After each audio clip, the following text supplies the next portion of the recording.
jam 6 lihat pagi mungkin ada yang pagi pernah kuliah itu jam 5 pagi sama Abdul itu belum pernah spoiler ketika saya dulu tahun 2011 itu pernah Pak Abdul kan mengajar tentang penjaminan halal pilihan memang jadi nggak banyak ya nggak sebenarnya ini lah masih 20-an orang itu beliau kuliahnya karena jadwalnya juga udah susah nyari misalnya jam 5.30 kuliahnya selama 1 semester selama 1 semester enggak kayak ini kan digital ya kebetulan pas gak nemu jadwalnya sama Mas Eka mana ya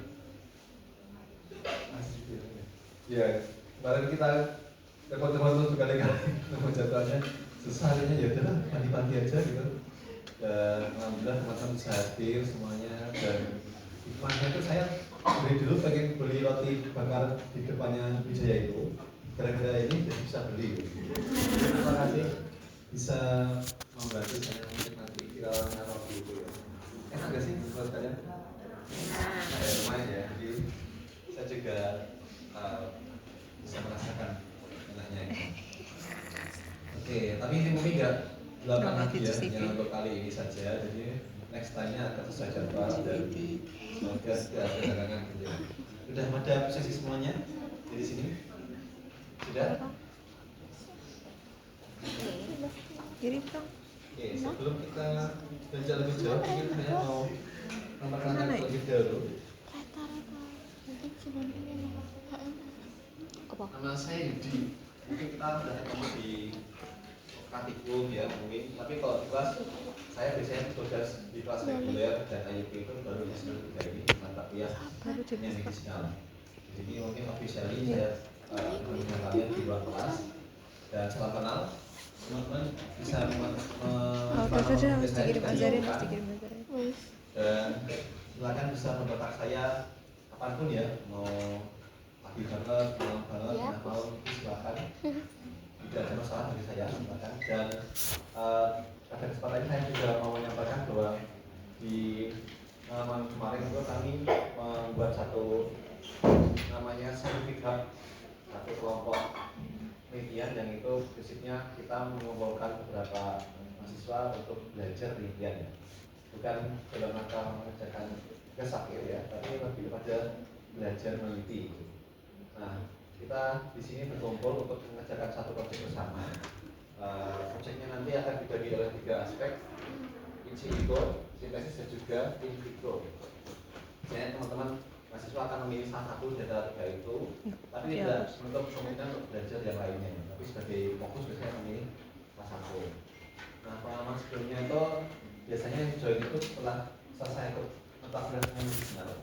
Mereka berapa join yang pada 2024 dan 2023 kalau 2023 sudah untuk tes akhir ya jadi mereka fokus tes akhir dan dari 2024 mereka mengambil yang di sana kemudian setelah itu kita ngintip aku. Nah jika yang tertarik bisa kontak saya pribadi nanti akan kita agendakan bagaimana bagiannya. Nah baik kemudian yang perlu saya sampaikan hari ini dan itu sebagai core intinya adalah silakan teman-teman bisa mencari di Elok judulnya medisinal 2027. Di sini teman-teman akan menemukan berbagai informasi penting yang diperlukan selama pelaksanaan kuliah. Tentu saja di sini ada PKTS dan bisa teman-teman lihat kontennya. Pertama nanti bisa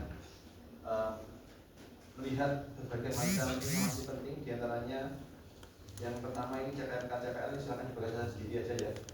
Prinsipnya kita menyediakan mata kuliah ini untuk membantu teman-teman dalam memahami dan juga harapannya bisa menerapkan ya karena di sini ada 4 CPNK yang dicanangkan 3 CPNK berkaitan dengan pemahaman dan yang keempat adalah menerapkan bagaimana teknologi itu digunakan dalam penerapan obat. Lalu yang juga penting dalam PKS ini dan teman-teman harus ketahui, yakni adalah di bagian metode penilaian. Ini aspek penilaian yang masuk dalam penentuan skor akhir adalah UTS, UAS dan juga project. Hanya tiga hal ini yang menentukan overall skor kalian di mata kuliah dengan digital.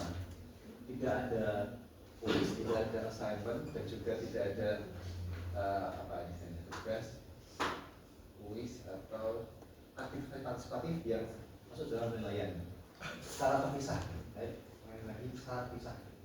Jadi yang tiga hal itu, dan dari ketiganya itu yang paling tinggi kontribusinya adalah apa? Project ya, 50% sendiri. Dan disitu nanti teman-teman diharapkan untuk mengerjakan proses dengan sebaik-baiknya. Ya, kalau kalian bagus di situ, itu sebenarnya sudah jadi modal yang lumayan untuk meningkatkan atau ya mulai nilai yang bagus lah sebagai modal. Nah, sisanya 25 itu adalah UTS dan UAS yang itu nanti akan diberikan dari beberapa dosen. Nah, di sini prinsipnya ada total ada 5 dan nantinya akan bertugas di masing-masing pertemuan. Untuk pertemuan pertama ini saya bertugas dan yang bertugas sebagai tim teaching dan koordinator itu adalah Bokta ya. Jadi nanti teman-teman bisa ketika ada menjalankan mata kuliah yang digital bisa berkontak langsung kepada Bu Okta sebagai koordinatornya.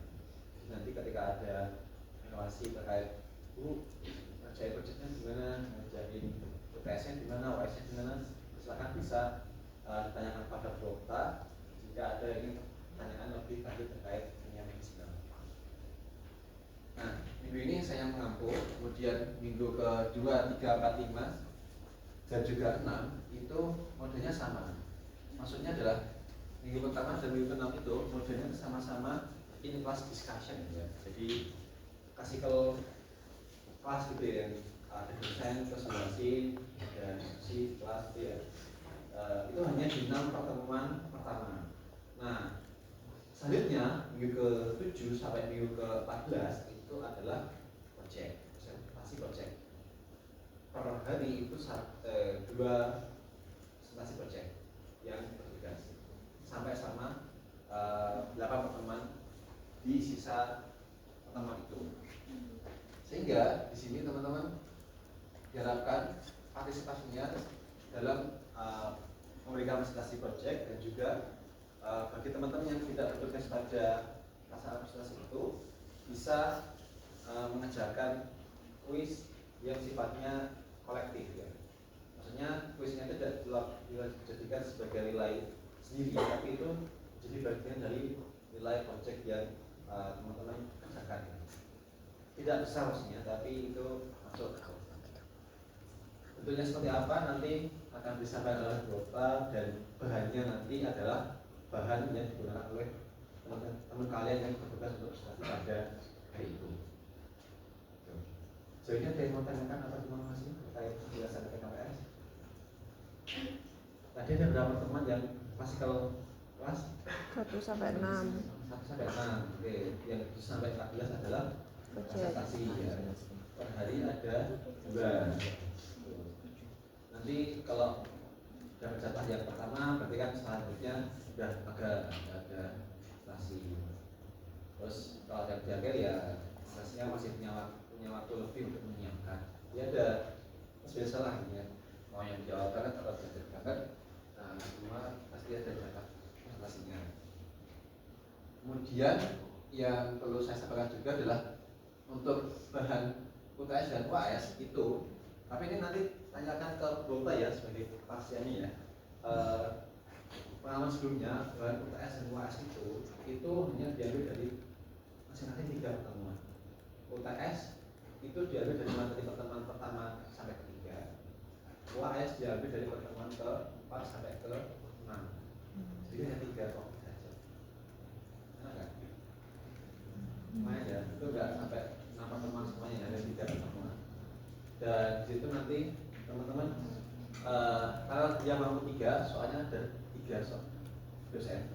Tentu saja 3 soal itu akan dimanage yang sekiranya bisa selesai dalam waktu 100 menit ya, sesuai dengan aliansi. Misal kalau saya masih soalnya itu isai paling 2 soal gitu. Soal saja yang lainnya sifatnya pilihan ganda kayak gitu. Jadi nanti yang terkait itu bisa dibahas ke Bongka pastinya seperti apa.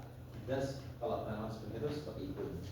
Dan nantinya teman-teman bisa diharapkan fokus ke ngerjain secara apa ya, secara lebih nyaman ya, karena kalau kita mungkin kasih materi terlalu banyak nanti puasnya jadi tidak maksimal dan proyeknya malah tidak juga dikerjakan dengan baik. Saya yakin mata kuliah lain itu juga punya tugas, iya nggak? Iya. Udah punya tugas dari mata lain, presentasi itu misalnya. Nah, daripada kalian terlalu banyak kayak gitu, jadi kita coba kasih alternatif yang sekiranya meringankan gitu. Jadi kalau kalian sudah presentasi di pertemuan kejurukan, kalian masih punya waktu yang lain untuk hal yang lainnya. Yang kuis harian itu ya itu tidak banyak yang terlalu detail ya, jadi hanya konseptual. Paling kalau nggak satu hanya dia sifatnya soalnya sedikit lah biasa. Dia bisa dikerjakan dalam waktu 5-10 menit tidak terlalu banyak. Harapannya teman-teman bisa setidaknya tahu apa yang dibahas oleh teman kalian dan bisa mengikuti secara dari besar. Cukup jelas terkait KKRS. Oke, kita melanjutkan ke materi inti di perguruan ini. Teman-teman bisa ambil materinya di sini ya, di bagian pendahuluan. Di sini ada 3 hal yang bisa teman-teman ambil. Ada bagian trivial ini nanti hal yang lain. Yang materi kuliahnya di sini ada PDF dan juga PPT. Yang terakhirnya saya juga ada kuis, tapi kuis ini tidak masuk dalam penilaian, tapi sebagai alat bantu teman-teman untuk memahami materi yang saya sampaikan. Kuis yang masuk penilaian dalam project itu di minggu ke-7 hingga minggu ke-14.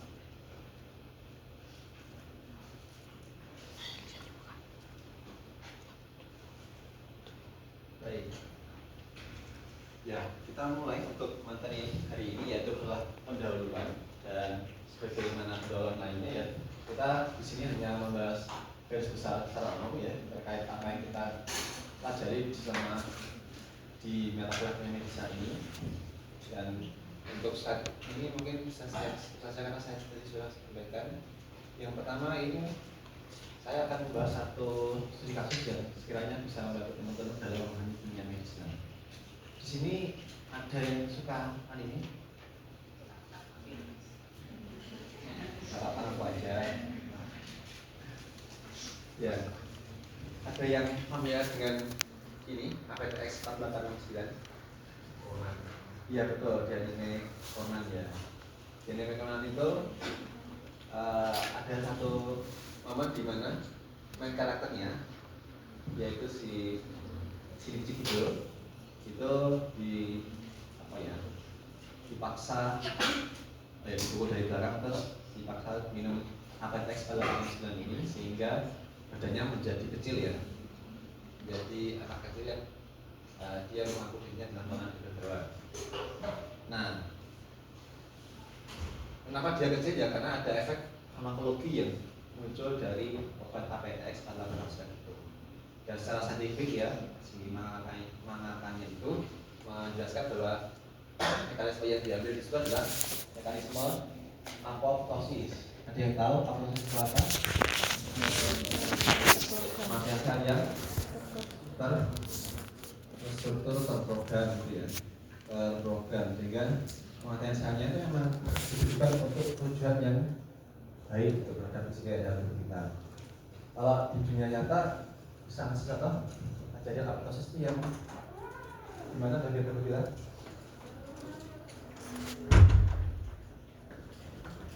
Nah, apoptosis itu di bagian mana? Setelahnya kalau tubuh kita? Mana ya?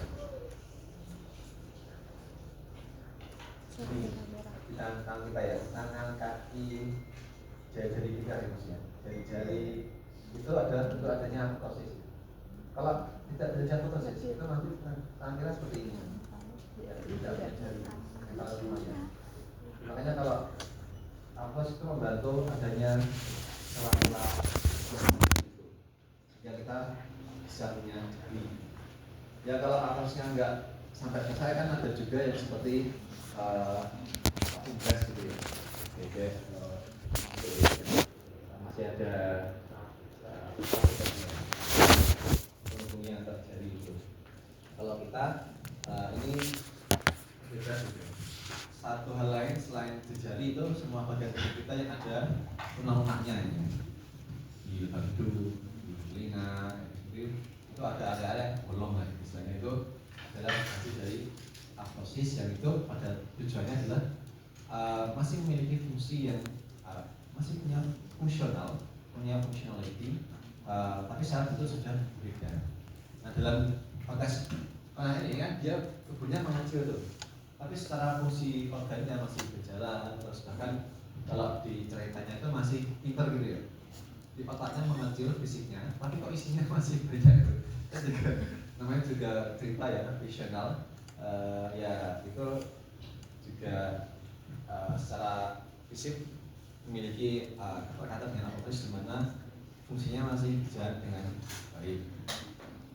Nah, sepanjang cerita ini ya, ini kan belum tamat animenya ya. Dari zaman saya TK itu udah ada, atau bahkan sebelum saya lahir juga ada ya. Itu sampai sekarang itu masih ada. Dan selama story-nya itu setiap episodenya itu hanya dalam rangka mencari kasus dan usaha supaya dia jadi gede lagi. Nah, kalau si Cibudo itu jadi gede lagi, ya mungkin udah tamat ini ceritanya dari Conan. Sehingga berapa usaha ya, contoh yang pernah muncul di salah satu episode itu ada antidot yang digunakan oleh si Cibudo itu untuk dewasa, tapi hanya selama beberapa jam. Nah, usaha itu memang belum sempurna dan mungkin nantinya akan ada berhasilnya setelah mau tamat ini. Kemarin itu ada autornya soal yang diwawancara karena sudah siapin ending tamat. Mungkin endingnya tamat itu adalah ketika sudah ditemukan antidotnya ini supaya dia jadi dewasa lagi. Nah, jadi kan ceritanya Conan itu ditentukan oleh orang di balik ini semua yang berusaha mencari obat untuk si Cibudo, yaitu seorang medicinal chemist yang bernama Aibara. Aibara ini dia peneliti yang juga sebenarnya terlibat dalam pembuatan Apotex dalam Mas 9, dan dia juga dari kecil karena itu. Dan sepanjang story itu dia juga mencari bagaimana obat untuk si Cibudo. Nah, si Aibara ini sebenarnya adalah seorang medicinal chemist yang kerjaannya ya untuk berinovasi, mengembangkan obat baru, dan nantinya harapannya bisa memecahkan masalah kondisi penyakit yang ada. Nah, kita di sini adalah menjadi the next Aibara sekarang. Oke, selanjutnya saya minta bantuan teman-teman memberikan masukan dan pendapatnya. Kira-kira kalau teman-teman nantinya ya, kan semua akan jadi apoteker ya, harapannya di sini. Pengen nggak jadi apoteker? Pengen kan? Lulus jadi apoteker terus bekerja di beberapa ini sekarang apoteker. Nah, ketika kalian jadi apoteker ya, kira-kira menurut kalian ya, manfaatnya apa dengan belajar dunia medicina? Karena apoteker itu belajar di berbagai ini ya, ada di industri, ada di rumah sakit, ada di apotek, ada di puskesmas, di PT, nah, dan lain. Bahkan ada yang di anggota dewan, jadi DPR ada, terus di lurah pagi. Nah, kira-kira kalau seperti itu menurut kalian apa keterkaitan pentingnya belajar dunia medicina bagi seorang apoteker ketika nanti bekerja di bidangnya masing-masing? Ya kan kita scan QR dan juga ada linknya juga di elok untuk bisa diklik.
menyampaikan pendapatnya.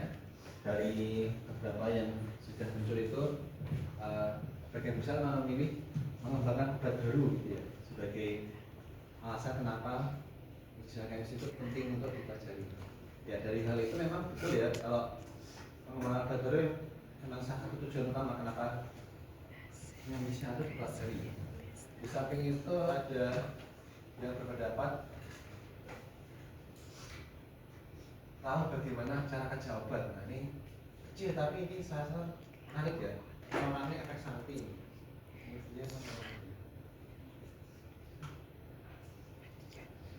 Ya untuk memahami bagaimana obat bekerja di sini ya, memahami bagaimana obat bekerja, mengetahui kemungkinan efek samping, mengetahui kemungkinan toksisitas itu juga hal yang mungkin berkaitan dengan apa yang dipelajari di dunia medicinal. Kalau kita bisa ya kerja di klinis gitu ya, di rumah sakit atau di pusat ataupun di apotek, mungkin yang kita kerjakan bukan dalam rangka pengembangan obat baru. Karena kalau pengembangan obat baru kan itu berdekat ke bagian analizi ataupun di penelitian gitu. Tapi kalau yang berada di garda terdepan ketika bertemu dengan kolega kesehatan maupun pasien, yang kita sampaikan berupa edukasi, informasi. Nah informasi ini itu ya bagi seorang apoteker, kalau kita bicara farmakologinya, mekanisme aksi dan biologi molekulernya dari satu obat, seringkali hal yang sama juga dipelajari oleh seorang dokter gitu, karena dokter belajar tidak hanya anatomi fisiologinya, tapi juga patofisiologinya seperti apa, sehingga pasti dari segi mekanisme itu dokter punya kelebihan dalam hal itu, karena dan kesehatan mereka. Tapi satu hal yang mungkin tidak dimiliki oleh seorang dokter adalah bagaimana pemahaman terkait struktur kimia yang itu berkontribusi pada suatu efek farmakologi. Kalau kita farmasi dengan adanya medicine ini, kalian jadi belajar, oh obat ini punya efek ini, kenapa? Ya karena dia ada struktur ini, ada gugus fungsi ini, A, B, C, D. Dan dari gugus fungsi itu tidak hanya efeknya secara farmakologi, tapi juga bisa menjelaskan kira-kira efek toksik apa yang mungkin muncul ketika ada suatu obat dengan struktur seperti ini. Nah itu bisa sampai ke sana jelasinnya. Sehingga ketika teman-teman semua di sini bisa memiliki pemahaman yang mendalam terkait medicinal, mau di lini manapun, baik itu di industri, penelitian yang jelas itu di skopnya, apalagi di klinik itu juga akan memiliki yang lebih dan juga bergini yang baik dalam rangka nanti dijelaskan kepada pasien maupun juga dengan kolega tenaga kesehatan. Nah di sini di farmasi ya, mata kuliah salah satu mata kuliah di magister farmasi klinik ya S2 itu ada aspek terkait kimia medisinal, karena memang dibutuhkan di klinis bagaimana seorang apoteker itu juga bisa menjelaskan dengan baik bagaimana kerja satu obat dan juga hubungan strukturativitas suatu obat terhadap penyakit tertentu. Ada kasus dulu, zaman dulu namanya satu obat untuk batuk kering yang seringkali salah gunakan. Ada yang pernah dengar? Obat batuk kering banyak di Dextro, Metovan, DMP sekarang. Kalau dulu itu DMP dijual secara ini bisa, tentunya tablet. Dan bagi anak-anak yang nakal zaman dulu itu seringkali dipakai buat hal yang nggak baik lah. Nah makanya terus kalau sekarang kan adanya DMP-nya itu dalam campuran gitu. Karena kalau ada juga beli apa namanya obat intinya ya satu yang bentuknya sasetan obat atau sasetan itu banyak mix dulu di satu box terus diminum sebanyak-banyaknya saking pengennya kayak gitu, saking nggak pengen. Nah si DMP itu kenapa dia punya efek sampai ke sana ya, yang sampai halusinasi, sampai apply itu ya, kira-kira kenapa? Kenapa dia bisa punya efek seperti itu?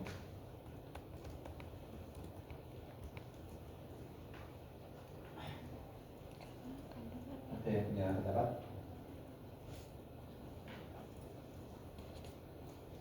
Karena strukturnya itu ya adalah turunan dari morfin. Ya.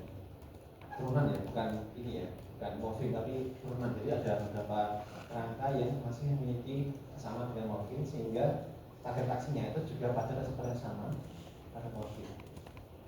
Jadi pada dosis tertentu dia bisa bekerja seperti morfin untuk motivasi signaling untuk mengalami halusinasi. Ya, jadi itu mekanismenya. Makanya terus dihentikan. Pernah cerita lagi dulu ada alumni kita kerja di bea cukai. Ini juga perlu aku yang menarik ya. Jadi farmasi itu juga diperlukan bea cukai. Karena di bea cukai itu ada yang bertugas untuk mengidentifikasi obat-obat yang masuk ke Indonesia ya. Selain itu juga selain obat adalah narkotika. Nah, narkotika itu kan jelas dari pasar gelap ya. Dan tidak hanya obat, narkotika itu juga ada yang medisinalnya. Maksudnya ada orang yang membuat variasi narkotika yang punya efek lebih gitu. Jadi memang dia melakukan sintesis di sini, sintesis yang varian-varian yang bagus dan sebagainya. Nah, setiap ada yang masuk itu kan bisa regulasi, ada yang daftar gitu. Nah, kalau belum masuk listnya kan jadi nggak tahu ini efeknya gimana. Nah, bea cukai kalau nggak ada informasinya bingung tuh ini karena nggak masuk. Kalau kita ada seperti ya karena dia berdasarkan ada listnya atau enggak, karena nggak masuk list bisa aja barang ini karena nggak masuk list masuk Indonesia karena itu narkotika sama bahkan lebih berbahaya dibandingkan yang sudah ada ya. Makanya pas ada itu alumni kita alumni farmasi itu nanyakan kira-kira obat ini sebetulnya seperti ini gimana efeknya, apakah punya efek yang berbeda dengan narkotika yang sudah ada atau bagaimana. Nah itu bisa dipelajari dari dunia medisinal. Makanya pentingnya kita di situ untuk memahami tidaknya dalam aspek pengembangan obat yang sudah jelas. Tapi yang lebih penting lagi juga adalah pengalaman keilmuan yang harapannya bisa jadi dasar untuk peran kita sebagai seorang apoteker.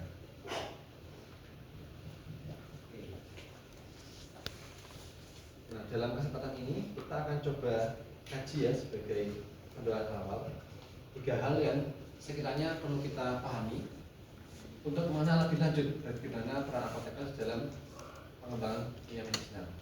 Nah, yang pertama perlu kita pahami adalah apa perbedaannya drugs and medicine.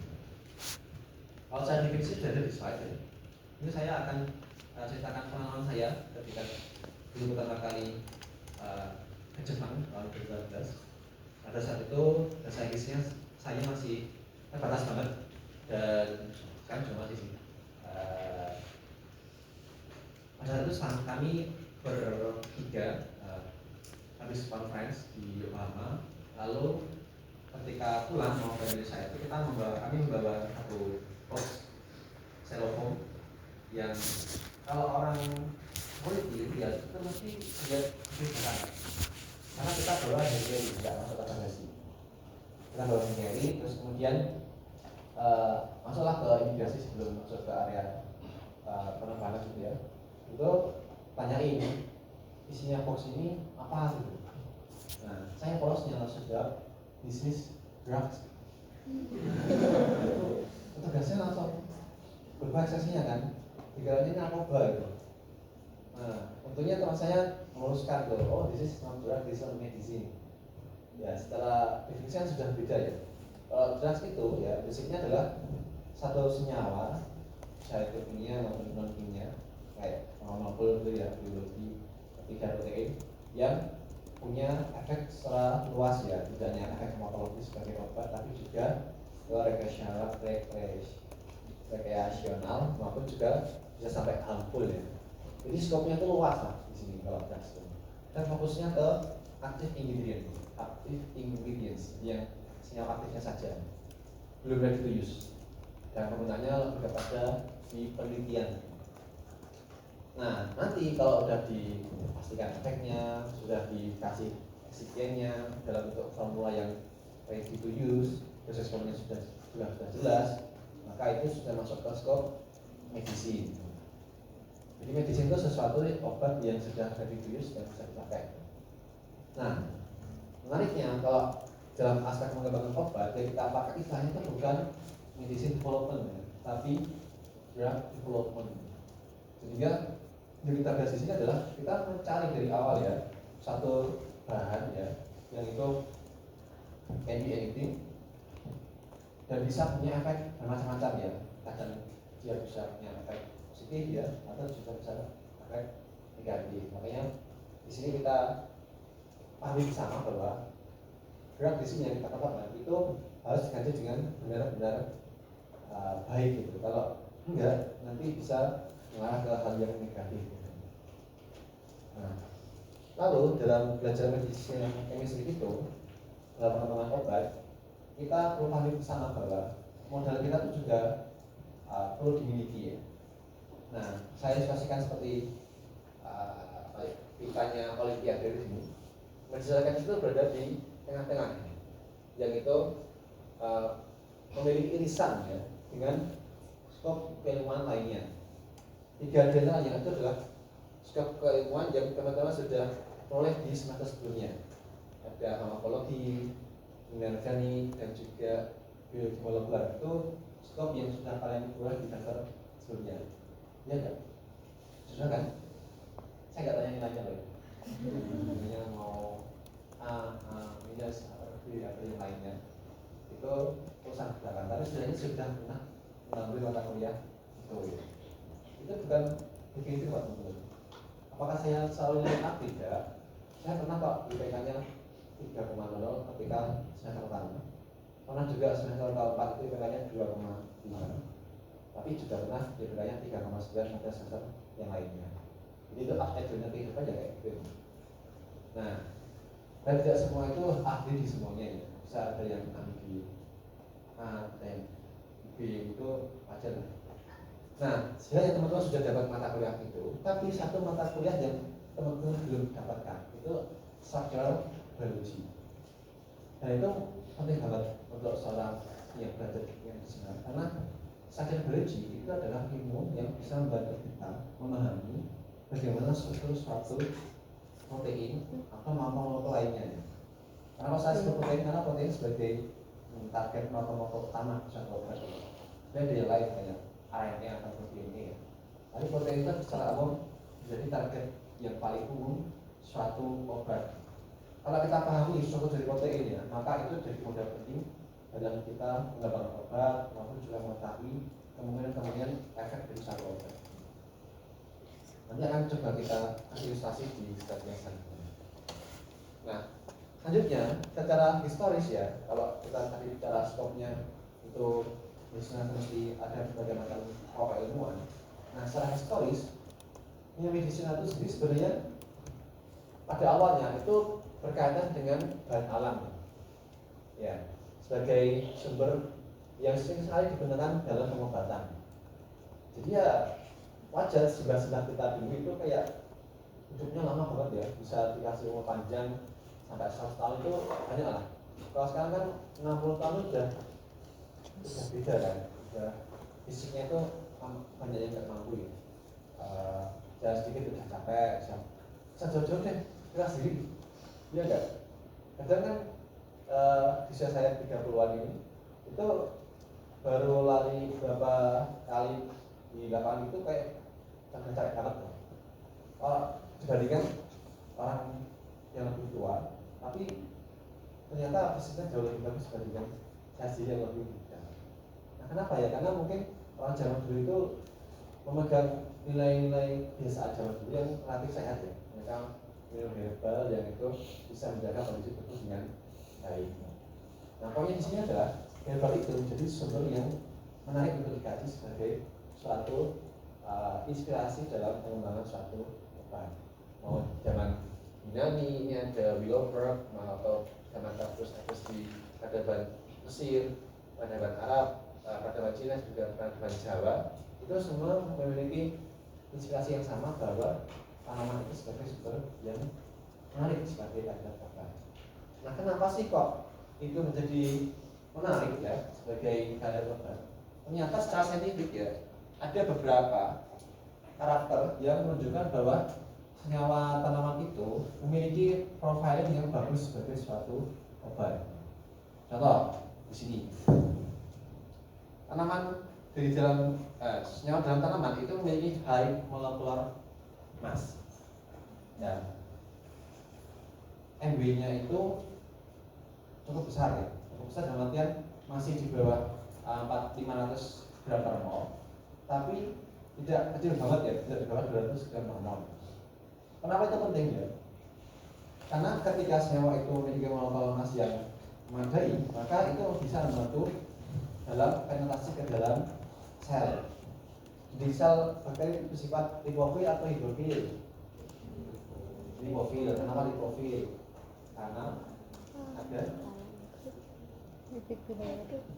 ada fosfolipid bilayer ya. Jadi lipidnya itu kan berada di bagian ekstraseluler, yang bagian hidrofilnya di dalam intraseluler gitu. Sehingga kalau ingin penetrasi ke dalam sel ya, dengan mekanisme difusi, maka kan harus bisa memiliki kecocokan dalam aspek lipofilitas dengan dinding sel. Maka itu perlu diperlukan molecular weight yang memadai. Itu modal yang penting. Selanjutnya, senyawa dalam tanaman itu juga memiliki jumlah sp3 karbon dan oksigen yang banyak. Kenapa sih kok ini penting banget sp3 karbon dan oksigen itu? Nah, oksigen ya sebagai atom yang memiliki berapa atom bebas? Oksigen 2 ya, berapa pasang atom bebas? Itu bisa membentuk ikatan hidrogen ya, dengan asam amino pada protein. Ini penting sekali karena kalau mewujudkan adanya interaksi obat dengan reseptor di dalam tubuh kita, yang kita butuhkan ikatannya adalah ikatan kovalent atau non kovalent.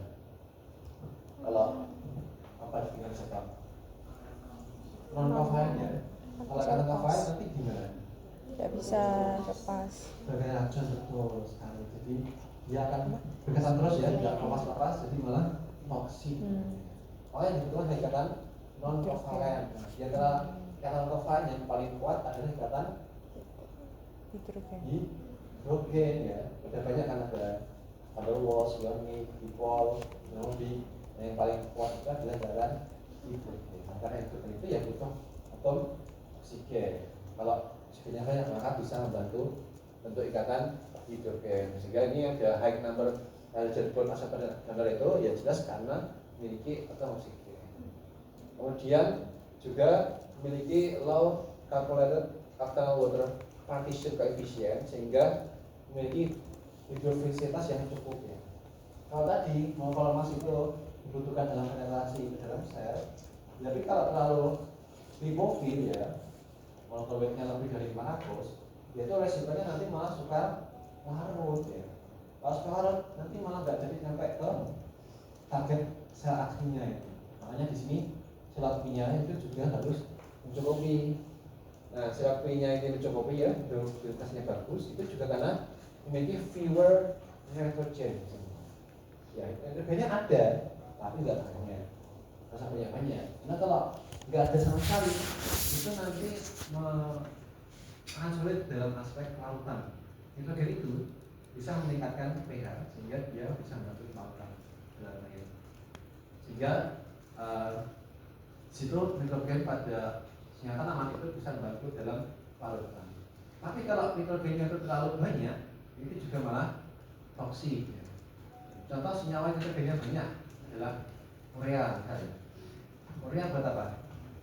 Pupuk ya. Pupuk kalau pernah makan pupuk nggak? Enggak lah ya, itu bahaya kan, toksik ya. Sehingga nitrogen itu kalau banyak itu mengarah ke ketoksikan ya. Dan itu dihindari pada senyawa-senyawa teman-teman. Makanya sekali nitrogen ada tapi cuma sedikit. Yang terakhir adalah greater molecular rigidity. Nah ini kerigiditan suatu molekul itu juga berkontribusi penting dari sebagai suatu layer besar. Contoh yang memiliki kerigiditan yang bagus ya dari tanaman-tanaman adalah senyawa dengan struktur seperti ini. Jadi ada 3 bagian cincin di sini, cincin A, B, dan juga C yang tengah. Ada yang tahu ini senyawa apa? Gimana? Betul sekali, flavonoid. Flavonoid ya. Flavonoid itu ya ada banyak variasinya emang. Tergantung bagian C-nya ini gimana gitu ya. Apakah ada keton atau di sini adalah oksigen ya. Ada banyak macamnya. Ada yang posisinya nggak di sini tapi di sini. Jadi ada yang namanya flavonol, terus isoflavon ya. Ada banyak jenisnya. Nah, flavonoid ini itu memiliki 3 cincin ya, A, B, C. Dan ini memberikan profil rigiditas yang bagus.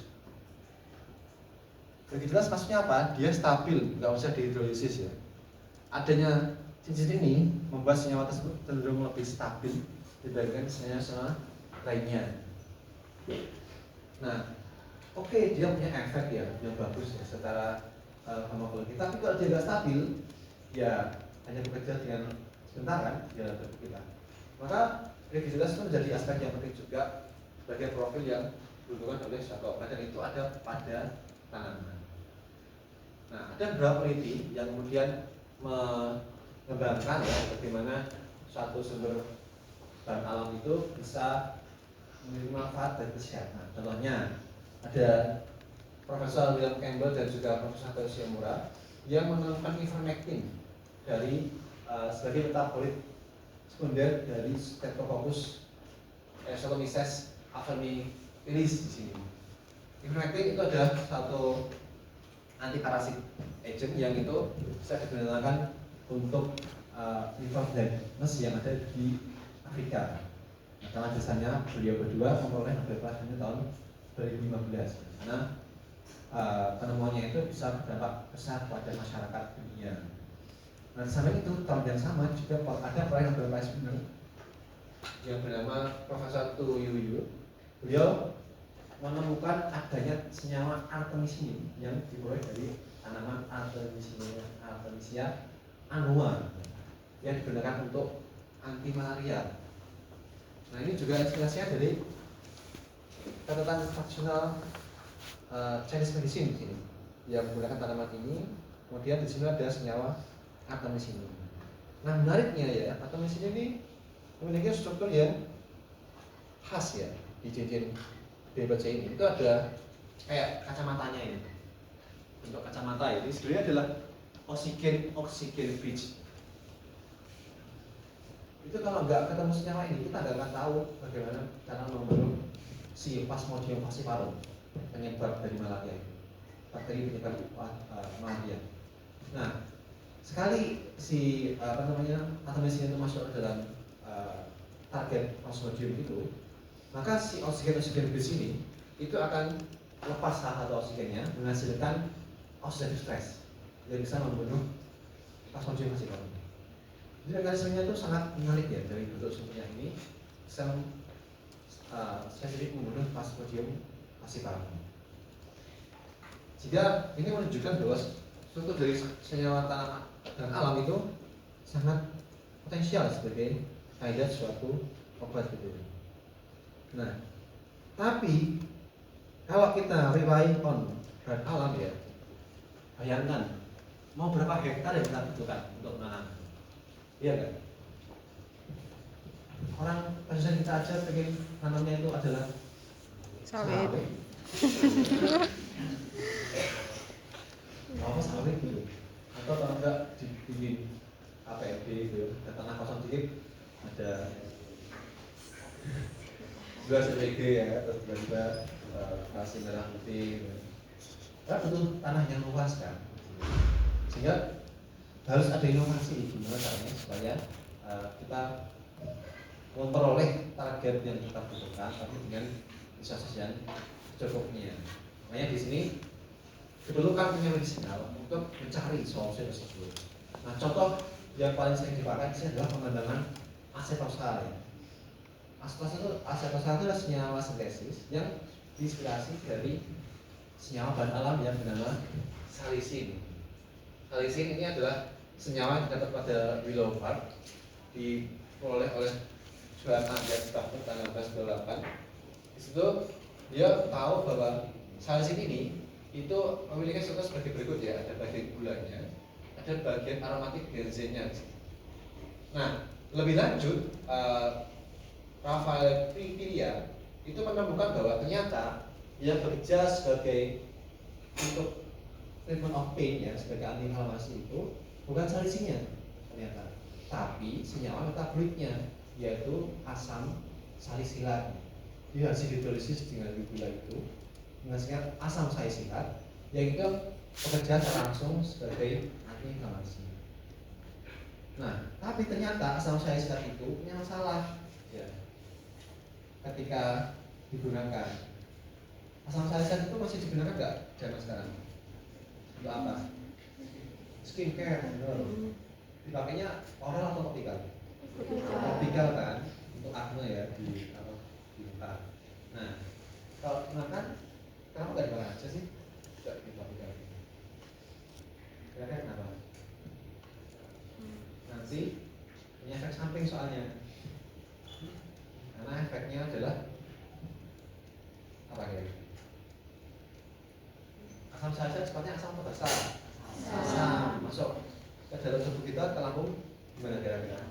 Tambah asam kan? Ya itu. Beratnya kita makan seblak atau naga pedas gitu lah. Jadi makin asam. Satu hal ya. Nah, satu hal yang lainnya itu adalah gimana caranya ya si asam salisilat ini itu masih punya efek karena dia punya antiinflamasi, tapi bisa mengurangi keasaman itu. Sumber keasamannya dari asam salisilat dari strukturnya dari gugus fungsi apa? OH ya, ada berapa OH di sana? 2. Ada yang warna merah, ada yang warna biru. Nah, sehingga oleh Felix Hoffman, ya udah disubstitusi aja bagaimananya itu dengan suatu asetil. Maka di sini ada akselasi pada salah satu gugus OH menjadi acetosal atau aspin dan sebagainya. Tanyanya, kenapa kok ACT-nya hanya di posisi sini, nggak di posisi karboksilat? Kenapa kira-kira?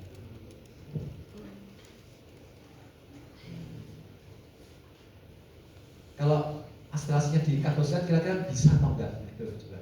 Bisa atau enggak? Gugus pergi yang buruk. Bisa atau enggak? Itu dulu deh. Kira-kira. Kan sama OH kan? Bisa atau enggak? Bisa ya sebenarnya. Kalau bisa, bisa. Cuman gimana efeknya ke interaksi proteinnya yang diperlukan untuk antiinflamasi? Nah itu poinnya. Ternyata asam karboksilat itu ada gugus fungsi yang penting untuk interaksi pada target protein yang nanti akan dihambat dalam proses inflamasi. Jadi kalau karboksilatnya itu kita substitusi, itu bisa mengganggu interaksi senyawa asam salisilat dengan enzim yang menjadi target aksi dari senyawa tersebut. Makanya karboksilat ini masih dibiarkan tanpa modifikasi, baik itu di asam salisilat maupun di acetosal. Nah, acetosal ini sudah berhasil mengatasi terkait keasaman. Tapi ya, acetal sendiri juga masih punya masalah ternyata. Masalahnya adalah acetosal itu sebagai antiinflamasi itu bekerja merakit suatu enzim yang tadi melalui interaksi dengan asam karboksilat ya, yang dinamakan enzim COX 2 sebenarnya, COX 2. Nah, tapi acetosal itu apa panjangannya? Siklosidase ya. Nah, acetosal itu adalah non-selective cyclooxygenase inhibitor. Jadi dia inhibitor non-selektif. Semua yang cyclooxygenase dihambat oleh senyawa acetosal. Idealnya ya, kita dari idealnya itu yang dihambat hanyalah COX-2. Kenapa? Karena COX-2 itu adalah enzim yang mengatur produksi prostaglandin. Nah, prostaglandin ini bisa menyebabkan inflamasi. Jadi logikanya kalau kita bisa membuat COX-2 maka prostaglandin tidak terbentuk, inflamasi tidak terjadi. Sudah sampai sini? Jadi COX-2 ini sebagai target utama dalam anti-inflamasi. Nah, karena si ACETOSA tidak selektif, yang dihambat tidak hanya COX-2 tapi juga COX-1. COX-1 ini ya, kalau dia dihambat, dampaknya apa? Meningkatkan asam lambung, meningkatkan produksi asam di lambung. Jadi ibaratnya ya, kalau kita minum ACETOSA itu ya, dan makan sebelah tambah cireng pedas dulu. Jadi makin pedasnya luar biasa. Oke, asam salicylate tadi dikatakan sudah bisa diatasi dengan aspirasi. Tapi ya efek COX-1 nya masih ada, baik asam salicylate maupun aspartam. Makanya di situ kalau ingin mengembangkan asosal sebagai anti-inflamasi jadi tidak bagus karena punya efek samping seperti itu. Ya walaupun bisa diatasi dengan manajemen asam lambung ya, tapi tetap secara penggunaan tidak nyaman. Makanya kalau zaman sekarang tidak digunakan asosal dalam penggunaan anti-inflamasi, tapi untuk anti lainnya, yaitu anti platelet. Anti platelet itu adalah satu terapi yang seringkali dipakai untuk supporting penanganan hipertensi. Hipertensi itu bisa banyak faktor, bisa karena penyempitan pembuluh darah, ada vasokonstriksi tadi ya, vasokonstriksi, terus juga kolesterol ya, kolesterolnya banyak di pembuluh darah, makanya kan ada darahnya tidak lancar, atau juga adanya platelet di pembuluh darah kita. Jadi platelet itu adalah darah yang menggumpal satu dikatakan oleh fibrin. Nah, fibrin itu yang mengikat antara pembuluh darah dan antara sel darah itu dipelajari oleh COX-1. Ya kalau COX-1 nya terhambat, maka plateletnya tidak terbentuk. Nah, itu jadi target yang penting bagi asosal karena asosal bisa hambat pembentukan platelet di pembuluh darah kita dalam terapi hipertensi. Nah, tapi overall ya story ini ya, asosal ini menjadi inspirasi bahwa kita bisa loh menggunakan bahan alam itu sebagai inspirasi untuk pengembangan obat baru dan menghasilkan senyawa baru secara industrial yang lebih punya efek lebih baik. Nah, contoh lainnya dalam pengembangan obat itu ada pengembangan sulfat drug. Sulfat drug contohnya sulfanilamid itu diperoleh dari metabolit senyawa pewarna sebenarnya namanya prokonsin di tahun masa-masa Perang Dunia Kedua. Nah, zaman Perang Dunia itu ya orang meninggal bukan karena perangan ya, karena tembakan, tapi juga karena sanitasi yang buruk. Jadi karena sanitasi yang buruk, orang meninggal itu karena infeksi bakteri. Makanya pada saat itu banyak peneliti mencari antibiotik yang bisa mengatasi infeksi tersebut. Nah, contohnya yang digunakan adalah sulfat ini.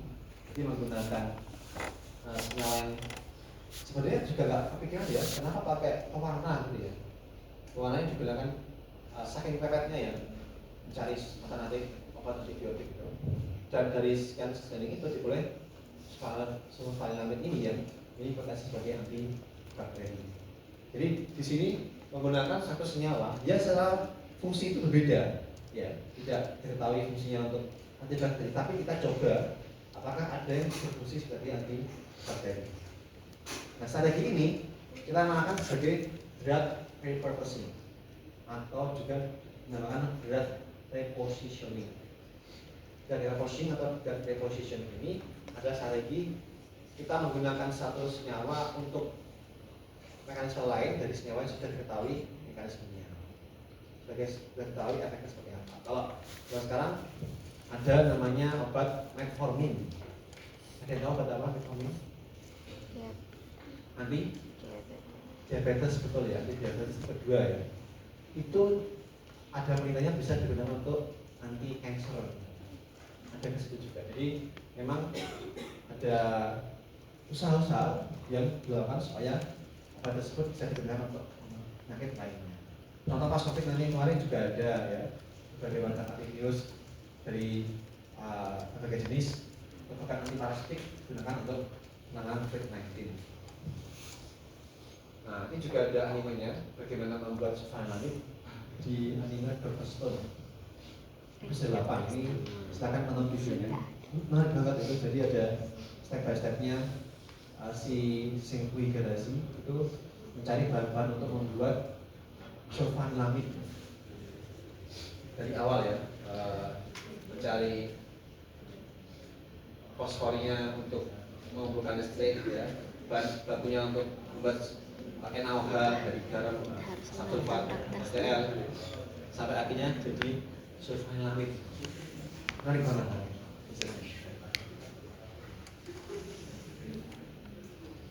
Nah, contoh lainnya di antibiotik yang dikembangkan itu tapi diperoleh dengan nggak sengaja ya, lewat bejo ya. Jadi stok bejonya dikeluarkan untuk menemukan antibiotik. Nah, contohnya di sini adalah Citralexander yang memperoleh penicillin secara nggak sengaja yang kita kenal dengan serendipity. Nah, serendipity ini adalah satu prinsip di mana ketika seseorang mengusahakan sesuatu itu nggak sengaja memulai hal yang dia inginkan, yang dia cari. Itu sebenarnya sudah mencari kira-kira obat apa yang bisa digunakan untuk antibiotik Staphylococcus aureus itu. Tapi nggak berhasil. Nah, delalah ada tim peneliti yang nggak sengaja mengkontaminasi biarkan bakteri Staphylococcus itu dengan Penicillium notatum. Dan di situ ada clear zone ya, di area yang mana abu-abu ini, zone of inhibition itu menandakan bahwa area di situ itu nggak ada Staphylococcus yang hidup ya, karena di situ sudah ada Penicillium notatum yang terkontaminasi.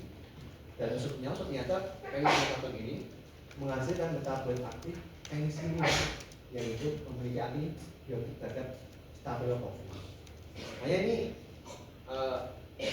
stok bejo itu juga kadang dibutuhkan dalam pengembangan obat. Ya, berarti kita kalau pengen anaknya bejo, anaknya buntu itu namanya bejo atau luki atau untung. Ada nggak di sini namanya luki gitu misalnya? Nggak ada. Jadi ada impian lainnya ya supaya kita bisa menggapai itu ya. Nah, di zaman modern yang bisa diusahakan ya, yang mirip-mirip seperti itu ya untuk serendipity itu adalah trial and error ya. Trial and error itu kita mencoba berbagai macam resource yang ada. Mungkin hampir mirip seperti tadi drug reconditioning itu. Kita pakai bahan-bahan yang sudah ada, tapi biasanya kita lebih random lagi ya, randomize itu banyak hal yang kita coba. Terus siapa tahu dari yang kita coba itu ada yang berhasil sebagai obat.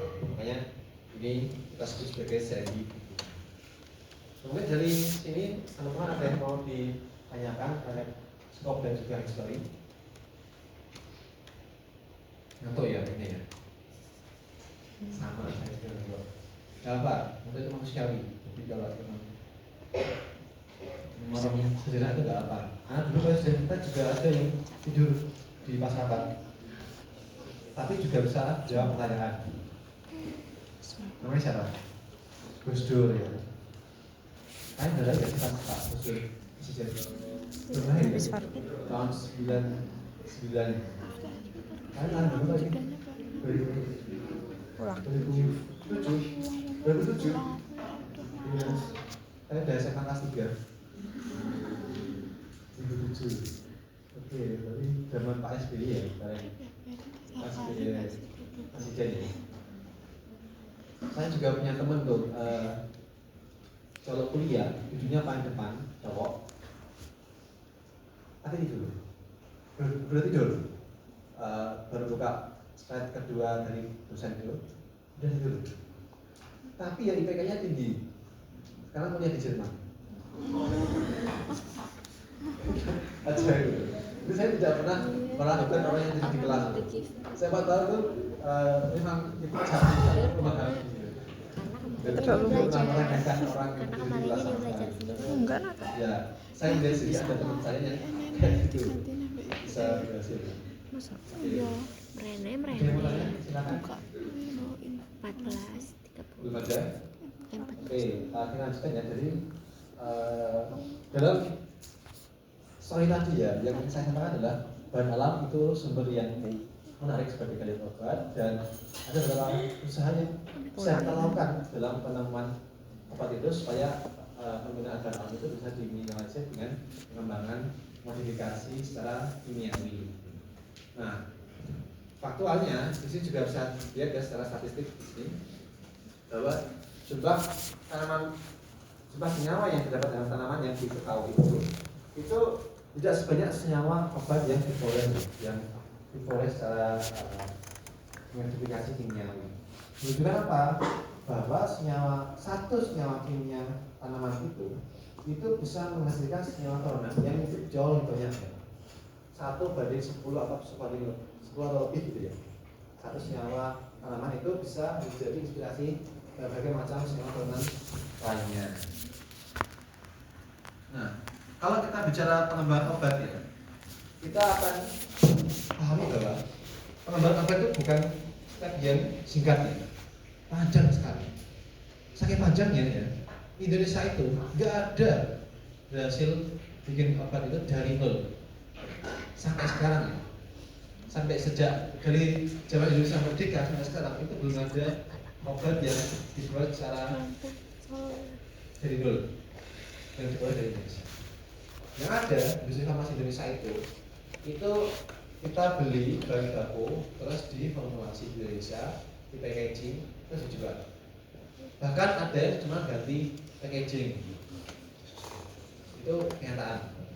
Mau gimana pun mengelak itu kenyataannya seperti itu. Ini belum pernah ada pengembangan dari nol. Kenapa? Ya itu susah ya. Environment di Indonesia itu dari segi industri petrokimianya itu nggak ada yang berhasil ya. Industri baja logamnya itu paling bikinnya wajan itu di rumah, nggak ada yang bisa bikin alat reaktornya, mesti impor. Itu jadi industri farmanya itu tidak memadai dalam pengembangan obat. Dan sekalipun di luar negeri itu yang sudah memiliki fasilitas macam-macam, itu tidak menjadi garansi bahwa pengembangan obat itu bisa lebih cepat. Masih juga lama. Alzheimer disease tahu? Alzheimer disease? Alzheimer, ya, penyakit Alzheimer yang orang bisa lupa, pada kondisi tertentu itu bisa lebih parah lagi. Itu belum ada obat utamanya.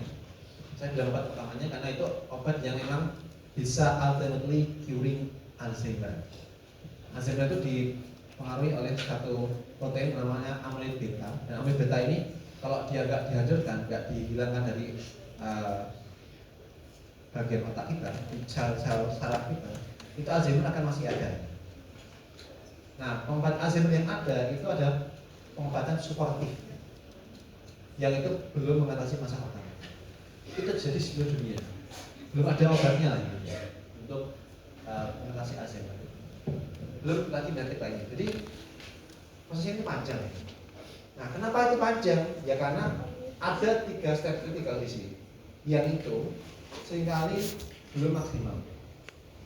Yaitu adalah 3 aspek penting yang itu adalah skopnya dari kimia medisinal sebenarnya.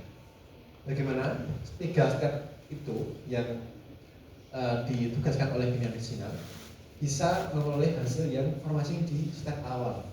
Kalau step awalnya itu susah, banyak kendala, maka bagian barangnya pasti makin banyak masalahnya. Kadang di uji klinis nggak ngefek, kadang malah sih macam-macam lah.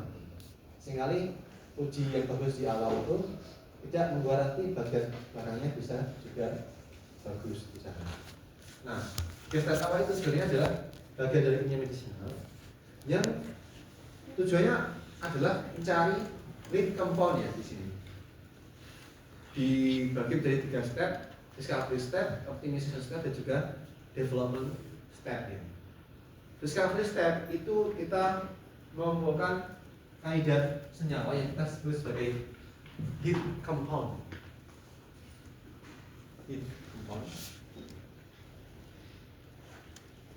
Yang pada prinsipnya adalah list senyawa yang kita kumpulkan sebagai bahan untuk kita teliti sebagai kandidat obat. Katakanlah nih, misalnya lead compound kita ada sebanyak 1000 senyawa. Udah banyak belum 1000? Belum, tambah lagi deh 10.000. Banyak 100.000. Bisa seperti itu, karena senyawa di dunia itu sudah jutaan, teman-teman, yang sudah ketahui. Bisa kita punya 100.000 senyawa sebagai lead compound kita. Maka nanti akan dilakukan screening hingga menghasilkan 100 senyawa. 100 senyawa ini belum kita sebut sebagai lead. Lead itu kalau kita sudah memiliki senyawa yang lebih terkurasi lagi, misal 5 ya, atau bahkan 3 gitu ya. Karena nanti dari list senyawa ini yang kita sebut sebagai lead compound ini akan kita lanjutkan ke lead optimization pada step selanjutnya. Sehingga di sini tugas di awal adalah memastikan kurasi di awal itu bisa berjalan dengan baik. Kurasi itu bisa macam-macam, bisa secara in silico, bisa secara in vitro, yang harapannya bisa membantu menemukan lead compound yang terbaik. Nah, setelah itu, setelah menemukan lead compound yang baik tadi, harapannya di aspek development itu juga bisa terkonfirmasi efek farmakokinetik dan farmakokinetik yang terpenuhi. Jadi nggak hanya dia jelas punya efek farmakologis, tapi juga ketika dalam tubuh kita itu juga bisa berjalan dengan baik, ke tempat aksinya, dan tidak mudah keluar dari tubuh kita selama itu masih diperlukan dalam terapi. Karena kalau farmakokinetiknya terlalu jelek, nanti juga malah nggak ngefek ya. Nah, di step-step ini itu sebenarnya bisa kita jabarkan lagi lebih jauh ke beberapa aspek dalam pengembangan, dari desain, sintesis, SAR, hemodinamik, artinya dan juga kristalografi. Nah, seperti apa? Ya. Yang pertama adalah aspek drug design. Analoginya mungkin adalah misal yang cowok-cowok misalnya pengen potong rambut seperti Jeffrey Nicole misalnya yang mulai dari belakang. Ya, ada ya. Nah, kita kan perlu inspirasi ya desainnya ya. Perlu inspirasi kayak siapa sih desain yang bagus gitu. Atau kalau contoh lain ya, lebih lain misal kita ingin mendesain baju gitu ya, ingin mendesain baju seperti apa, itu kan kadang kita akan nyari-nyari inspirasi di medsos gitu ya. Oh, bajunya ini kayaknya bagus, saya bisa saya ambil desainnya ini. Nah, apa juga kayak gitu, kita butuh inspirasi itu ya. Bagaimana kita memperoleh inspirasi supaya bisa namanya kita kembangkan itu sesuai keinginan kita ya, goalnya nyampe gitu. Misal kalau pengen obat anti hipertensi butuh farmasi budget berapa gitu, butuh gugus fungsi apa saja, itu perlu kita ketahui supaya kita punya gambaran yang lebih jelas. Nah, zaman dulu 1972 itu ada satu guideline yang menarik di sini, namanya top list scheme. Top list scheme itu adalah alat bantu kita untuk memberikan panduan modifikasi senyawa obat. Contohnya, ini ada skema yang ditujukan bagaimana kita memberikan substitusi pada bagian benzina, pada bagian aromatik. Coba kita aplikasikan pada senyawa favorit di orang tersebut. Di favorit ini kan ada 3 cincin ya, ada 2 aromatik ring dan 1 stick. Katakanlah kita akan melakukan substitusi pada bagian A di sini, cincin A. Nah, berdasarkan top list scheme, ya, kita perhatikan sini, kok hilang.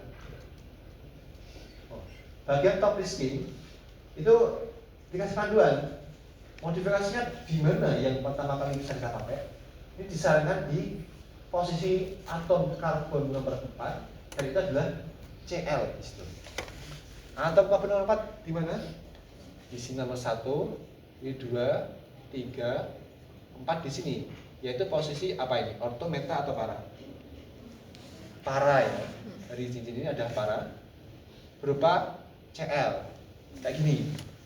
Sama top scheme kasih arahan pertama itu ini. Nah, Cl itu EWG atau EDG. Masih ingat? WG ya, withdrawing group ya, gugus penarik elektron. Kenapa penarik elektron? Kenapa dia? Karena kuantar elektronnya kalah. Elektron negatifnya tinggi, jadi lebih menarik keluar ya. Nggak kayak oksigen. Kalau oksigen kan punya PEB juga massa, tapi dia mendonasikan, baik ya, suka sedekah. Tapi kalau chloride dan halogen lainnya itu lebih suka menarik daripada mendonasikan. Udah kayak maruk lagi. Gitu. Nah, Cl itu diberikan contoh di sini karena dia EWG-nya kuat atau lemah? Kuat. Kuat atau lemah? Kuat atau lemah? Kuat atau lemah? Tengah-tengah ya. Jadi dia nggak kuat banget, jadi masih tengah-tengah gitu. Kalau yang kuat itu biasanya ada double bond C, double bond O atau N double bond O itu ya, nitro atau karbonil itu lebih kuat. Tapi di sini Cl dipilih karena dia masih tengah-tengah. Jadi kalau kesan di sini adalah kalau modifikasi ada EWG, apa yang terjadi gitu?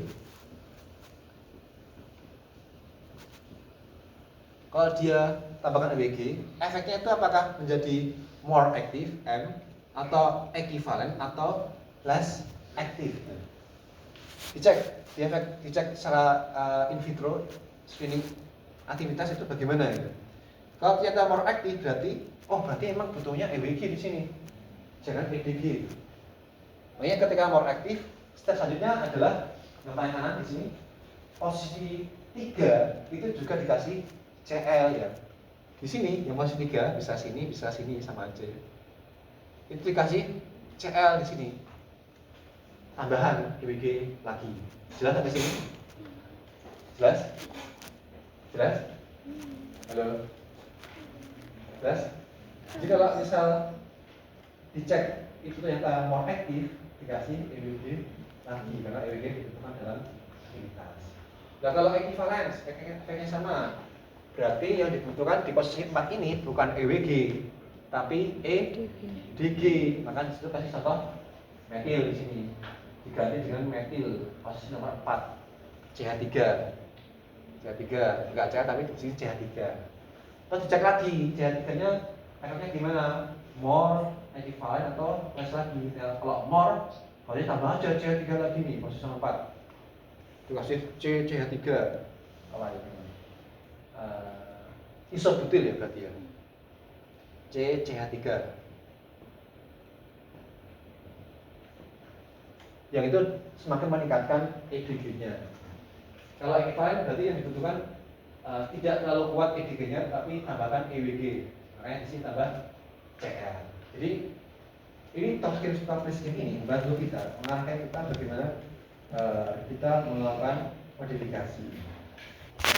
Kasus ini adalah aromatik benzene. Ada banyak lainnya sebenarnya. Contohnya ini adalah alifatik dan lain-lain sebagainya. Itu ada di paper ini yang sebagai ilustrasi bagaimana kita desain satu obat. Nah, tapi dalam pada topik ini itu masih menuntut perlunya adanya wet eksperimen. Masih perlu modifikasi. Kan modifikasi nggak cuma gambar ini ya. Kalau gambar mah tinggal hapus saja kan. Jadi kalau sebenarnya kita harus melakukan eksperimen itu kan, harus modifikasi, kemudian menguji, kan time consuming. Jadi harus melakukan eksperimen secara masif untuk banyak. Nah, itu alhamdulillah itu sudah ada komputer di sini. Komputer aided drug design. Fungsinya apa? Bisa mensimulasikan, bisa memprediksi. Ya sekali lagi bisa mensimulasikan, bisa memprediksi. Mensimulasi apa?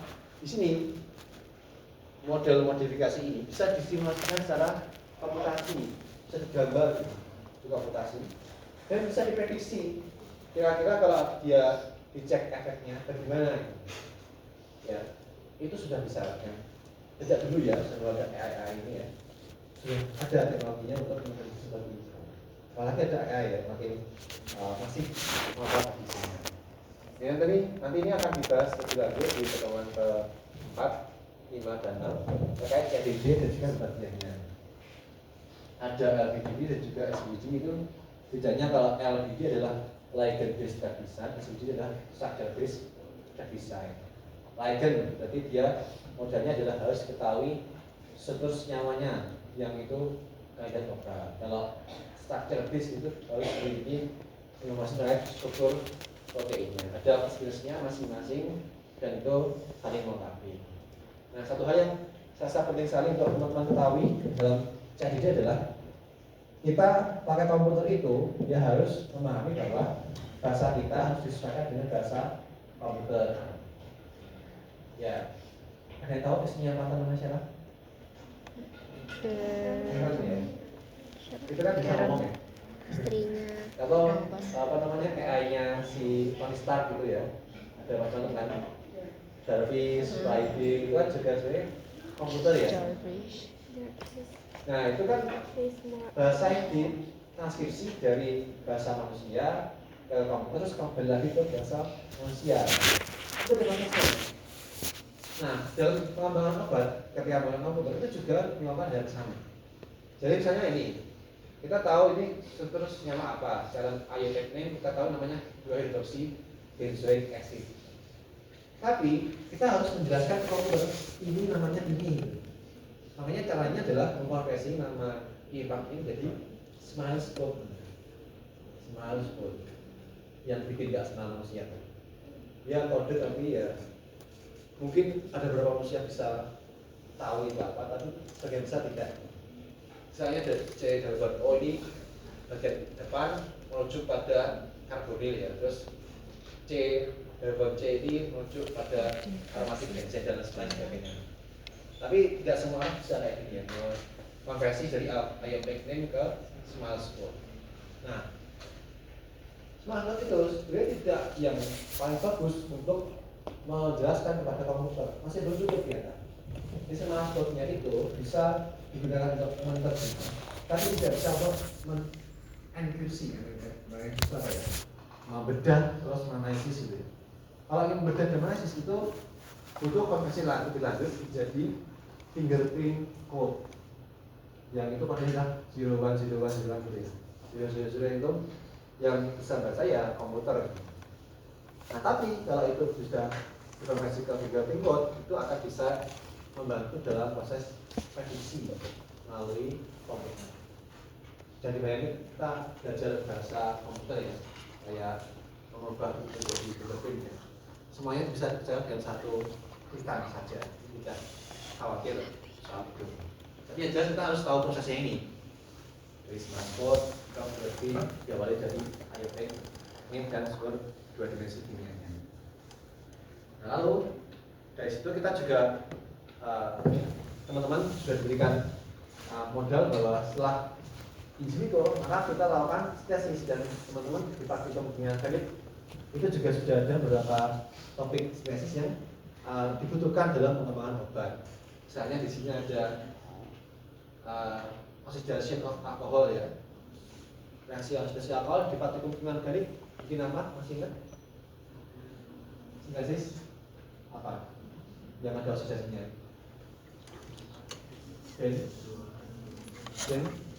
Benzoat, asam benzoat sama yang pertama kali ketadia, ketadia sama asam benzoat ya.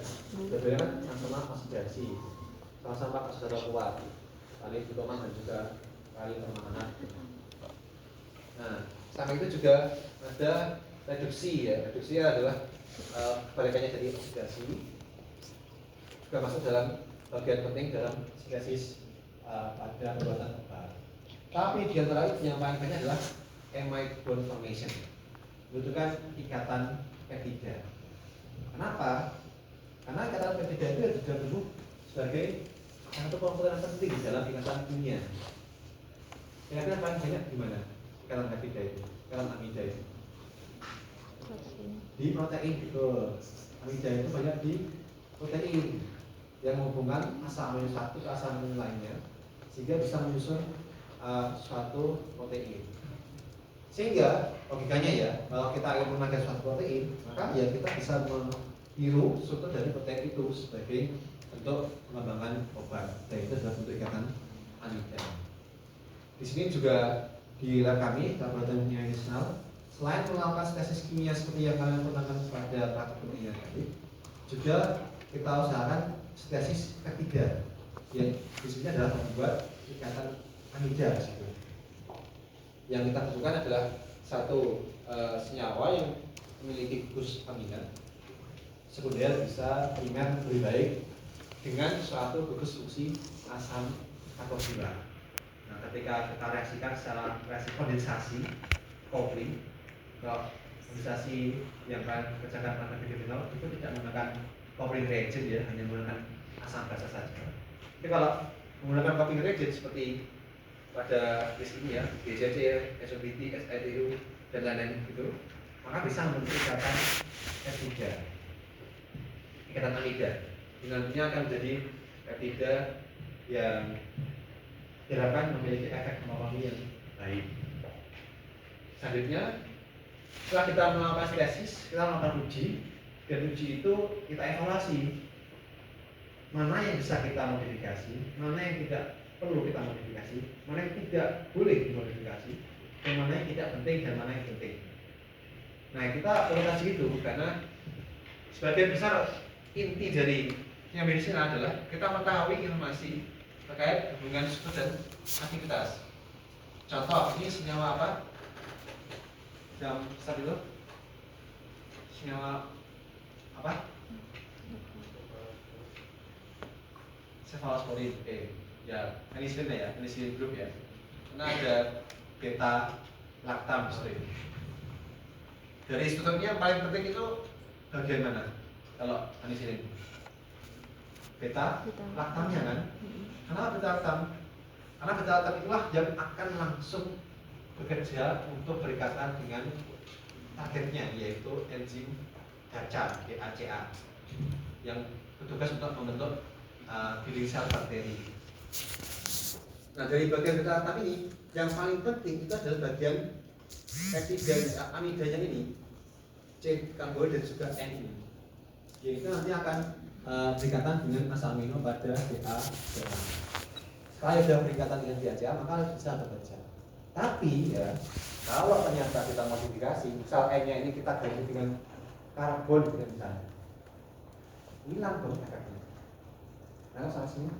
Jadi kita harus tahu bagian mana yang itu harus ada, tidak boleh diganti, dan bagian mana yang bisa diganti.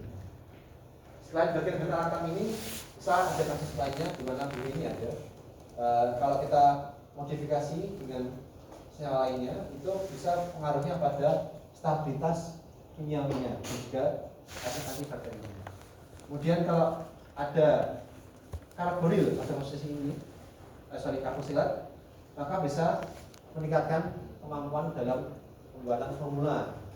Nah, hal semacam ini perlu kita kaji, dan itulah tugas kalian di project nanti. Jadi dari satu penyakit itu kira-kira hubungan stabilitasnya bagaimana, itu kalian perlu kaji, dan itu adalah poinnya paling besar. Nanti teman-teman kalau ketahui kira-kira kalau melakukan modifikasi lanjut seperti apa idenya. Tentu ini akan berdasarkan pada penelitian yang sudah ada. Jadi kalau penelitian yang belum ada pasti punya hal yang sulit, tapi yang kita pilihkan dalam objek adalah penyakit-penyakit yang sekiranya sudah banyak diketahui secara umum, sehingga harapannya sudah banyak data yang bisa dijadikan referensi. Nah, yang terakhir ini adalah section yang saya rasa sangat penting karena itu tidak ada di mata kuliah lainnya, yaitu terkait structural biology. Nah, di sini saya jelaskan bahwa mungkin structural biology itu adalah sekali lagi skop yang dibutuhkan dalam kimia medisinal. Kenapa? Ya karena di sini ada siklus yang menjelaskan bahwa kalau kita memperoleh informasi terkait struktur dari molekul yang kita ingin teliti, bisa ada protein, bisa ada DNA, bisa ada RNA, maka itu akan menjadi alat bantu yang sangat penting untuk mengembangkan senyawa obatnya. Kalau itu tidak diperoleh informasinya, maka bisa membuat datanya tidak valid. Contoh ini saya kasih ilustrasi ya. Protein itu kan bentuknya tidak seperti lingkaran sempurna atau oval gitu ya, tapi tapi randomize gitu ya, ada banyak ceruk dan lubang di situ ya. Contoh saya kasih ilustrasi kalau kita punya alat protein ini. Ada yang pernah dengar protein ini? HER2 sebagai marker apa untuk penyakit kanker payudara, betul ya. Kanker payudara itu 30% diantaranya terindikasi HER2 positif. Ada yang lainnya misal estrogen reseptor positif atau progesteron reseptor positif, tapi 30% diantara itu HER2 positif. Nah, tahu nggak HER2 ini kategorinya reseptor apa? Apa? Betul sekali, RTK, reseptor tirosin kinase. Nah, kinase itu fungsinya apa? Kinase enzim yang transfer fosfat, betul ya. Fosfat. Dari mana fosfatnya itu? Dari ATP. Jadi HER2 itu wajib pasti punya namanya ATP binding site ya.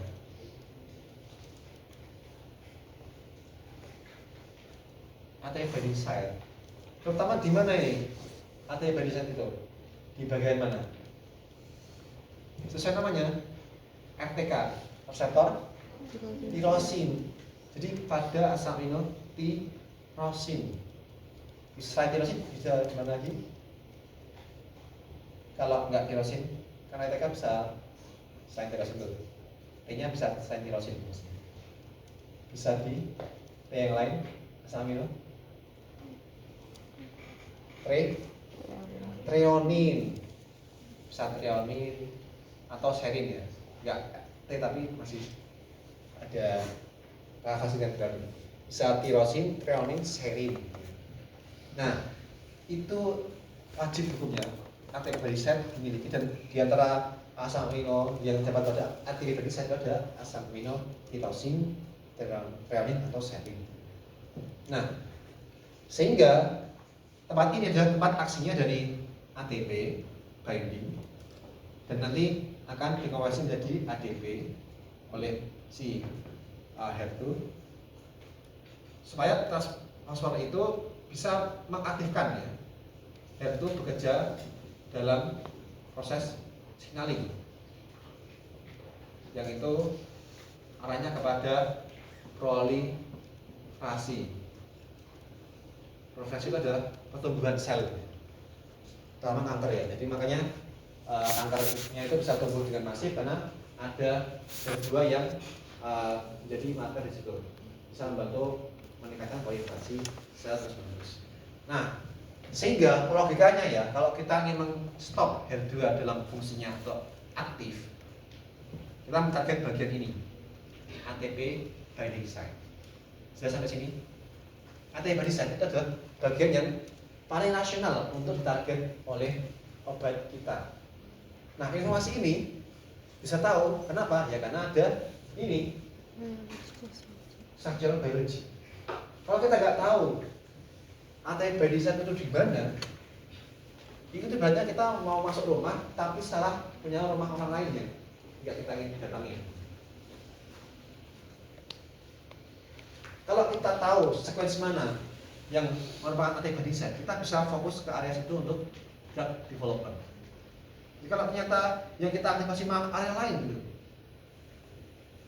bisa bahaya nanti. Ya, karena dalam HER2 ini, HER2 itu kan suatu transmembran protein. Ada bagian yang masuk di intraseluler, ada yang masuk di ekstraseluler. ATP itu berada di intraseluler, jadi bagian bawah di area sitoplasma. Yang ekstraseluler itu juga ada yang bertugas mengaktifasi HER2, suatu ligan lainnya itu. Kalau obat kita binding ke sini, jadi malah mengaktifkan HER2. Bukannya ingin menghambat, malah mengaktifkan. Ya, jadi pemahaman terkait structural biologi ini itu menjadi penting sekali untuk mendesain obat yang lebih akurat dengan lebih Baik, jangan sampai itu malah salah mentarget. Nah, gimana kita mendapatkan data ini? Ya, di dunia ya, sebenarnya tidak banyak alatnya yang bisa melakukan analisis kadar biologi. Contoh, ini yang sudah ada di dunia, misalnya ada di Jepang. Di Jepang itu ada namanya Spring Lake. Itu satu bukit ya, kayak ibaratnya Kaliurang, semua Kaliurang itu adalah fasilitas untuk X-ray sonografi. Bayangkan satu bukit itu, ini isinya bawah tanahnya kayak gini semua, mesin-mesin. Berarti perusahaan besar yang itu jauh dari pemukiman masyarakat. Ini benar-benar area rural area. Dan harapan kalau ada kayak gitu di sana ada Kami 5 atau apa namanya Lawson gitu atau saya negara di sana itu nggak ada yang fasilitas untuk kayak gitu. Jadi benar-benar area terisolasi. Jadi orang ke sana juga hanya keperluan khusus gitu, nggak ya sewaktu-waktu selalu di sana. Di dunia pun selain di Jepang ya ada, itu di Cina ada, di Korea, di Asia ya. Kalau Asia Tenggara jelas nggak ada, di Indonesia nggak ada, di Asia Tenggara nggak ada. Di Eropa itu bahkan terdapat di beberapa negara. Misalnya di area bawah tanah dari beberapa negara. Jadi kepentingan bersama, bukan kepentingan satu negara. Karena butuh lahan yang sangat besar. Nah makanya ekstensi itu sangat susah untuk diperoleh datanya dan karena hasilnya juga terbatas. Nah alhamdulillahnya ada alternatif lain selain X-ray crystallography yang bisa dipakai untuk mengetahui struktur dari proteinnya. Contohnya di BRIN ini ada namanya cryo-EM BRIN. Itu basicnya adalah suatu mikroskop. Nah kalau kita mikroskop di SMA atau di kuliah ini kan mungkin yang kita lihat itu kayak bentuk sel kayak gimana, ya nggak sih? Terus kita potong daunnya atau potong batangnya, kita lihat apa namanya silem atau figurnya kayak gimana ya. Nah kalau kayak gini itu kita bisa melihat mikroskop dan dengan menggunakan mikroskop zoom to the max ya, melihat proteinnya kayak gimana sebetulnya. Wah bisa ya. Jadi kita bisa melihat dengan mata kita sendiri bentuk protein itu kayak gimana. Itu bisa dengan KIKM di BRIN. Jadi di Indonesia ya cuma di BRIN aja yang memiliki itu. Dan tentu sekali running mahal ya, sampai sekali itu 15 sampai 20 juta sekali running. Belum kalau lebarnya. Jadi lumayan pricey, tapi masih mungkin. Insya Allah bulan Oktober lalu saya akan ngirim mahasiswa untuk ngajak itu melihat struktur dari albumin yang binding dengan suatu sel obat yang kita kembangkan. Nah itu satu story yang mungkin akan menjadi penting ketika kita ingin mengembangkan suatu obat baru. Nah, gimana kalau di UGM? Di UGM itu adanya ini XRD, X-ray diffraction, bukan X-ray crystallography, tapi X-ray diffraction. Jadi untuk senyawa small molecule yang itu bisa membantu melihat perbedaan isomerisme ya, positif atau negatif, R atau S gitu. Kayak kasus thalidomid lah yang mungkin Beratna pernah ceritain ya. Thalidomid masih ingat yang kayak gimana? Bayinya kehilangan tangan dan kakinya ya ketika lahir. Jadi ada efek itu. Kenapa? Karena si thalidomid punya dua stereoisomer ya, bisa R bisa S, dan itu campuran sehingga ada isomer yang itu toksik malah menyebabkan cacat pada janin membrana seperti itu. Jadi dengan adanya SRD kita sudah tahu strukturnya yang kayak gimana yang terdapat pada senyawa tersebut dan bisa kita identifikasi supaya bisa dilihat seperti itu. Nah, overall kalau kita sudah tahu data ini semuanya ya secara eksperimen, maka kita bisa mendeposit itu di database yang open source. Nah ini alhamdulillahnya kayak gitu. Jadi orang yang meneliti standar biologi itu kindly share for free datanya untuk kita pelajari, untuk kita kembangkan lebih lanjut. Nah, saya rasa ini database yang saya rasa teman-teman perlu lihat ya, rcsp.org ini, protein database itu menjelaskan, memberikan informasi banyak sekali data terkait protein Dan lebih lanjut lagi adalah protein tersebut bisa kita gunakan dalam drug design. Tapi tidak semua protein itu bisa dicek strukturnya. Benar, itu tidak semuanya bisa dibentuk kristalografi, bisa dilihat dengan KLM. Banyak sekali yang tidak bisa. Sehingga ada opsi kalau proteinnya itu tidak ada datanya strukturnya, maka bisa dilakukan homologi modeling. Homologi modeling itu ibaratnya kayak gini. Kita ketemu, kalian lihat wajah saya ya. Tapi kalian juga bisa mengira-ngira kira-kira orang tua saya itu kayak gimana dengan lihat template wajah saya kayak gini. Tuh, tangkap ya. Jadi ya kita bisa menebak yang tidak kita ketahui dengan melihat apa yang sudah tersedia. Tapi dengan syarat ya, kalau homologi modeling itu ada kedekatan family. Ya nggak bisa kayak misal Mas Arda.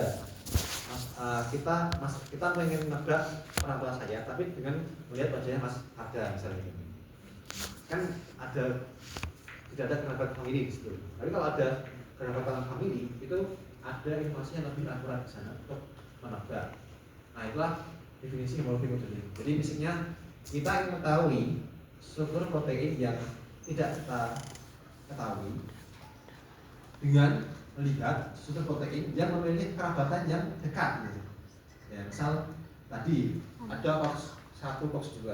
Kita ingin tahu dalam COX 3 itu kayak gimana dengan melihat struktur dari COX 1 dan COX 2. Jadi bisa melihat dari family yang sama. Nah, gimana kalau nggak ada family yang tahu ya? Jadi benar-benar unknown ya, ini jalurnya nggak jelas siapa orang tuanya itu. Maka kita bisa pakai AlphaFold ini. AlphaFold itu adalah AI based prediction untuk mengetahui struktur protein. Bahkan saking kerennya ini yang menemukan AlphaFold itu dapat Nobel Prize itu tahun 2021 2022 saya nggak lupa. Karena bisa menebak atau memprediksi struktur keseluruhan dari suatu protein. Kalau di PDB ini ya, itu kristalografinya hanya bagian kecil ya. Beratnya kalau HER2 ini, kalau kita ingin cek strukturnya secara eksperimen, paling itu yang bisa kita cek hanya bagian tertentu. Misal hanya bagian eteri dari site. Bagian lainnya kita nggak tahu. Ya. Karena kalau kita ingin melakukan kristalografi semuanya ini, itu pasti super sulit sekali. Ya, menemukan kristal yang bisa kita lihat. Tapi yang kita bisa lihat secara eksperimen itu paling hanya bagian kecil dari suatu keseluruhan struktur protein. Tapi AlphaFold itu bisa melihat atau memprediksi keseluruhan semua strukturnya. Jadi tidak hanya satu bagian saja, tapi keseluruhan struktur protein. Sehingga disitu menjadi tools yang promising untuk digunakan sebagai sana untuk melihat protein secara definisi. Nah selanjutnya kalau kita ada tahu data yang terdeposit ada database, kita bisa tahu informasi binding apa yang sedia dari suatu ikatan yang terdapat pada protein yang nantinya bisa digunakan untuk menganalisis secara komputasi dalam pengembangan obat. Baik, itu dari saya untuk pagi ini, dan saya terima kasih teman-teman semuanya sudah bekerjasama dengan baik. Jam 6 pagi datang dari sini bisa sarapan dulu, mengisi kita sebelum jam 8. Dan sebelum saya tutup mungkin akan saya jelaskan lebih lanjut terkait project yang teman-teman juga bisa lihat di Elok ya. Silakan dibaca baik-baik ya yang terkait project ini di Elok ya. Di sini teman-teman diharapkan bisa membagi menjadi 16 kelompok satu kelas ini ya. Dan 16 kelompok itu masing-masing memiliki topik yang berbeda. Sekali lagi topiknya berbeda. Dan topiknya 16 itu apa? Itu diambil dari topik yang terdapat pada list ini ya. Ada banyak list yang sangat pilih. Kemudian juga di sini sudah kami berikan paper yang bisa kalian gunakan untuk rujukan dalam menyusun presentasi. Nanti kalian kaji dari awal itu dan gunakan itu untuk mencari bahan presentasi yang kalian gunakan. Nantinya di masing-masing kelompok membuat slide yang isinya maksimal 15 slide ya. Ini kita batasi maksimal 15, nggak boleh lebih dari 15, dan meliputi konten yang dapat pada di sini. Ada 7 poin di sini yang harusnya bisa tercover dari materi kalian. Selanjutnya harapannya materinya bisa kalian upload 24 jam sebelum presentasi. Misal kalian kan kelasnya hari Senin ya, sehingga hari Minggu itu sudah diupload di Elok, nanti bisa dipakai buat kalian dalam pelajari dan juga kita bahas ketika presentasi juga. Seperti itu. Jadi